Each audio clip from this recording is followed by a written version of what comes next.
അധ്യായം 42. സന്തോഷം കണ്ടെത്തേണ്ടത് നമ്മൾ തന്നെയാണ്. നമ്മൾ കാണുന്ന, കേൾക്കുന്ന, അനുഭവിക്കുന്ന ഓരോ കാര്യവും നമ്മുടെ ചിന്തകളെ വളരെയേറെ സ്വാധീനിക്കുന്നുണ്ട്. ഒരുപക്ഷെ മറ്റൊരാൾ നമ്മളോട് പെരുമാറുന്ന മോശം പ്രവൃത്തികൾ നമ്മുടെ ഉള്ളിലെ സന്തോഷം അല്പനേരത്തേക്കാണെങ്കിലും ഇല്ലാതാക്കിയേക്കാം. നമ്മുടെ സന്തോഷം നഷ്ടപ്പെടുത്താതിരിക്കാൻ നമ്മളാണ് തീരുമാനിക്കേണ്ടത്. നമ്മുടെ സന്തോഷം നഷ്ടപ്പെടുത്തുന്ന മോശം പ്രവൃത്തികൾ ഉപേക്ഷിക്കാൻ ഇനിയെങ്കിലും തയ്യാറാകണം. ഏതൊരു സന്തോഷത്തിന് മുൻപും സങ്കടത്തിൻ്റെതായ കാലഘട്ടത്തിലൂടെ ഒരുപക്ഷെ നമ്മിൽ പലർക്കും കടന്നു പോകേണ്ടി വന്നേക്കാം. എത്രമാത്രം സുഖസൗകര്യമുണ്ടായാലും സാമ്പത്തികം നേടിയാലും സന്തോഷം കിട്ടണമെന്നില്ല. ഏതൊരു സന്തോഷത്തിനും അതിൻ്റെതായ പ്രവൃത്തികൾ ആവശ്യമാണ്. സങ്കടങ്ങൾ നമ്മളിലേക്ക് എപ്പോൾ വേണമെങ്കിലും കടന്നു വരാം. ആ സാഹചര്യങ്ങളെയെല്ലാം കരുത്തോടെ നേരിടാൻ കഴിയേണ്ടതുണ്ട്. ഏതൊരു സങ്കടത്തിനും അതിൻ്റെതായ കാരണങ്ങളുണ്ടാകും. അതെല്ലാം ശരിയായ വിധത്തിൽ പരിഹരിക്കേണ്ടതുണ്ട്. നമ്മുടെ ജീവിതത്തിൽ ഏറ്റവും പ്രധാനപ്പെട്ട ഒത്തിരി കാര്യങ്ങളുണ്ട്.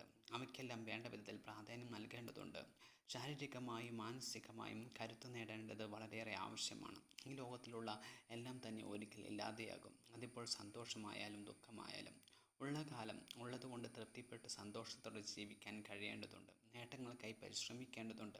എത്ര സുഖസൗകര്യം ഉണ്ടെങ്കിലും സമ്പത്തുണ്ടെങ്കിലും അതെല്ലാം എപ്പോൾ വേണമെങ്കിലും നഷ്ടമായേക്കാം. സന്തോഷം സ്വയം കണ്ടെത്തണം. ഓരോരുത്തരും സന്തോഷം കണ്ടെത്താൻ അവരവർ തന്നെ ശ്രമിക്കേണ്ടതുണ്ട്. ഓരോ പ്രായമനുസരിച്ച് സന്തോഷം കണ്ടെത്താൻ ഉള്ള വഴികൾ മാറിക്കൊണ്ടിരിക്കും.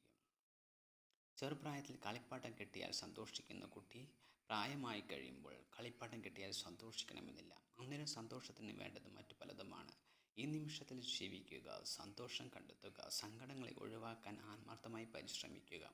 ഭാവിയിൽ സങ്കടങ്ങൾ കടന്നു വരാതിരിക്കാൻ ഇപ്പോൾ കിട്ടിയ സമയത്തെ വേണ്ടതുപോലെ പ്രയോജനപ്പെടുത്താൻ, സമയം പാഴാക്കാതിരിക്കാൻ എല്ലാവർക്കും കഴിയട്ടെ.